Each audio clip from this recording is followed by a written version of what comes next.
A kú déédé àsìkò yìí, kókó inú ìwé ìròyìn la mú wá fún yín láti inú àwọn ìwé ìròyìn ilẹ̀ Nàìjíríà. Orúkọ tèmi ni Ọmágbémisọ́lá Ọmọlọ́gọ̀mádẹ àìjẹran ẹdán. Rìpẹ́tọ̀ ọlọ́pàá pátápátá IGP ti rọ ilé-ẹjọ́ gíga ìlú Àbújá kí ó dá ẹ̀sùn lórí ẹ̀tọ́ tí gómìnà àná fún ìpínlẹ̀ Kaduna Nasir El-Rufai pè nù. Gómìnà àná ló ń béèrè fún bílíọ̀nù kan náírà gẹ́gẹ́ bí owó gbà-má-bínú láti ọwọ́ àjọ tó ń gbógun ti ìwà àjẹbánu ICPC. Adájọ́ ilé-ẹjọ́ Májísírèètì ìlú Àbújá IGP àti Attorney General of the Federation AGF bákan náà ló ń tako bí agbófinró ṣe gbọ́ ilé rẹ̀ Àbújá yẹ́bẹ́yẹ́bẹ́ tí wọ́n sì rí nǹkan ìfura kó jáde níbẹ̀, ṣùgbọ́n IGP tako ìgbésẹ̀ yìí bí ó ti ní El-Rufai fẹ́ dọ́gbọ́n fi ẹ̀sùn bo ọ̀rọ̀ mọ́lẹ̀ pẹ̀lú ìwádìí rẹ̀ tí wọ́n ṣe lọ́wọ́.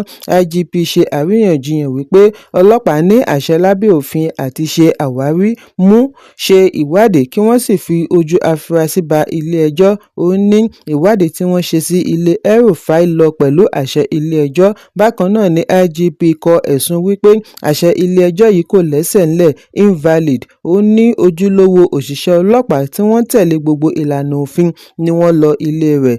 Ìgbẹ́jọ́ àná yá kánmọ́kánmọ́ lẹ́yìn tí agbẹjọ́rò El-Rufai Ubong Akpan sọ fún ilé-ẹjọ́ wípé òun kò tíì fèsì sí ẹ̀sùn ìtakò counter affidavit tí IGP pè, ṣùgbọ́n òun ti fèsì sí ti ICPC. Láìṣelòdì, agbẹjọ́rò ICPC àti IGP ní adájọ́ Joyce Abdulmalik fi sún ìgbẹ́jọ́ sí ọjọ́ 25 oṣù kẹta fún ìgbẹ́jọ́ mìíràn. Ẹ̀kúnrẹ́rẹ́ ìròyìn wà nínú ìwé ìròyìn The Nation tó jáde lónìí. Pẹ̀lú gbogbo ìgbésẹ̀ àti parí ìjà láàrin àwọn ọmọ ẹgbẹ́ òṣèlú People's Democratic Party PDP tí Tanimu Turaki ń darí, apá kan ẹgbẹ́ tí wọ́n jẹ́ alátìlẹyìn mínísítà ìlú Àbújá Nyesom Wike ti fi ọjọ́ sí ọjọ́ 15 oṣù karùn-ún ọdún 2026 fún ìdìbò abẹ́lé ààrẹ. Nínú àtẹ̀jáde àná lẹ́yìn ìpàdé ìgbìmọ̀ òṣìṣẹ́ ẹgbẹ́ tí ó wáyé lánàá ní ìlú Àbújá ni ẹgbẹ́ ti bu ọwọ́ lu timetable fún ètò ìdìbò gbogbogbò ọdún 2027 lẹ́yìn ọ̀pọ̀lọpọ̀ ìjíròrò lórí ipò tí ẹgbẹ́ wà àti àwọn ọ̀rọ̀ tí ó ṣẹ̀ṣẹ̀ jẹyọ ní ìgbìmọ̀ òṣìṣẹ́ NEC pinnu àti ṣe àgbékalẹ̀ orúkọ ọmọ ẹgbẹ́ títí ọjọ́ 10 oṣù kẹrin ọdún 2026. Wọ́n fi ìdìbò abẹ́lé ilé ìgbìmọ̀ ìpínlẹ̀ sí ọjọ́ 2 oṣù karùn-ún, ilé ìgbìmọ̀ àgbà sí ọjọ́ 9 oṣù karùn-ún, nígbà tí ìdìbò abẹ́lé gómìnà yóò wáyé ní ọjọ́ 16 oṣù kẹsàn-án ọdún 2026. NEC bu ọwọ́ lu ìpàdé ẹlẹ́kùnjẹkùn kí ó wáyé ní ọ̀sẹ̀ méjì tí ó ń bọ̀ gẹ́gẹ́ bí ara ètò fún ìgbáradì ìpàdé gbogbogbò National Convention. Wọ́n tẹnu mọ́ pàtàkì àti tètè wà ní ìṣọ̀kan àti ìlàjà láàrin àwọn adarí àti àwọn tí ọ̀rọ̀ kàn, bí wọ́n ti rọ gbogbo àwọn tí wọ́n ní ìkùnsínú kí wọ́n fi ààyè gba ìrẹ́pọ̀ dẹ̀yìn nínú ẹ̀sùn ilé-ẹjọ́, pàápàá jùlọ gbogbo ẹjọ́ tí wọ́n ti gbà lérò àti gbé lọ ilé-ẹjọ́ tó ga jùlọ fún àǹfààní ìrẹ́pọ̀, ìṣọ̀kan àti ọjọ́ iwájú ẹgbẹ́. Ẹ̀kúnrẹ́rẹ́ ìròyìn wà nínú ìwé ìròyìn This Day tó jáde lónìí. Àjọ alámòjútó ojú ọjọ́ Nigerian Meteorological Agency NIMET ti fi ìkìlọ̀ léde jákèjádò orílẹ̀-èdè bí àyípadà ojú ọjọ́ ṣe ń túbọ̀ lọ sókè ní ọ̀pọ̀lọpọ̀ ìpínlẹ̀ tí ó dá ìpòrúru ọkàn sílẹ̀ lórí ooru àti àwọn àìsàn tí ó lè tìdí rẹ̀ yọ. Nínú àtẹ̀jáde orí ẹ̀rọ abánidọ́rẹ̀ẹ́ X ní NIMET ti ní àwọn olùgbé Benue, Nasarawa, ìlú Àbújá, Kogi, Ògùn àti àwọn ibòmíràn ní ìpínlẹ̀ Gúúsù ni ó ṣeé ṣe kí àpọ̀jù ooru fa àkóbá fún. NIMET ṣàlàyé wípé ooru a máa fa àkóbá bí ara kò bá ní àǹfààní àti pèsè atẹ́gùn àlàáfíà fúnra rẹ̀. Àpapọ̀ ooru, high temperature, humidity, poor ventilation, dehydration pẹ̀lú àìwọ aṣọ tó bá ojú ọjọ́ mu lè fa àkóbá fún àgọ́ ara bí wọn kò bá tètè ṣe àmójútó rẹ̀. Ooru lè yọrí sí àìlera ńlá, pàápàá jùlọ fún àwọn ọmọdé, arúgbó, òṣìṣẹ́ orí pápá, outdoor workers pẹ̀lú àwọn tí wọ́n ti ní ìpèníjà ara tẹ́lẹ̀. Èyí lè fa ìrẹ̀wẹ̀sì, exhaustion tàbí rọpárọsẹ̀ heat stroke. Àjọ yìí wá rọ ọmọ Nàìjíríà kí wọ́n gbé ìgbésẹ̀ àti ṣe àdínkù àpọ̀jù ooru. Wọ́n ní kí ará ìlú máa mu omi déédéé, dúró sí ibi tí atẹ́gùn bá wà, kí wọ́n fi fìlà dé orí, lo Betigor, sunshade àti sunscreen bí wọ́n bá wà níta. Bákan náà ni NIMET gba ará ìlú nímọ̀ràn kí wọ́n máa wọ aṣọ fẹ́lẹ́fẹ́lẹ́ bí wọ́n ti kìlọ̀ fún àwọn òbí, kí wọ́n wọ aṣọ níwọ̀nba fún àwọn ọmọ, kí wọ́n sì ṣe àbójútó wọn dáadáa bí wọ́n bá wà nínú ọkọ̀ tí wọ́n wà kalẹ̀. Ẹ̀kúnrẹ́rẹ́ ìròyìn wà nínú ìwé ìròyìn Daily Post tó jáde lónìí.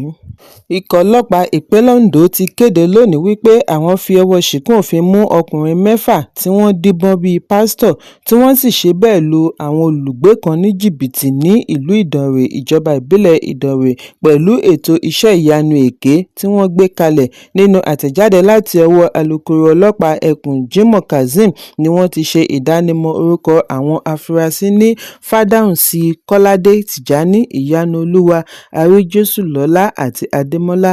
Ọlọ́pàá ṣàlàyé wípé ìgbésẹ̀ yìí wáyé láàrin ikọ̀ ọlọ́pàá tactical pẹ̀lú àjọṣepọ̀ community safety officers.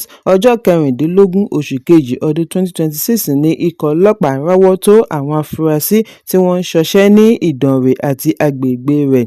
Ìwádìí àkọ́kọ́ ṣe àfihàn wípé àwọn afurasí yìí díbọ́n bíi pásítọ̀ àti adarí ẹ̀sìn, ṣe àgbékalẹ̀ iṣẹ́ ìyanu àti iṣẹ́ ẹ̀mí spiritual works láti fi ní ìgboyà lójú àwọn tí wọ́n fẹ́ gbà. Wọ́n ní àwọn wọ̀nyí lo àǹfààní àìmọ̀kànmọ̀kàn ará àdúgbò pẹ̀lú ìlérí ọ̀nà àbáyọ sí ojútùú ìṣòro wọn láìmọ̀ wípé wọ́n fẹ́ gbà wọ́n ni. Ìwádìí ṣì ń tẹ̀síwájú láti mọ iye ènìyàn tí wọ́n ti lù ní jìbìtì. Wọ́n wá rọ ará ìlú kí wọ́n ṣọ́ra pẹ̀lú àwọn tí wọ́n lo ọ̀nà ẹ̀sìn hu ìwà ọ̀daràn. Ẹ̀kúnrẹ́rẹ́ ìròyìn wà nínú ìwé ìròyìn Punch tó jáde lónìí.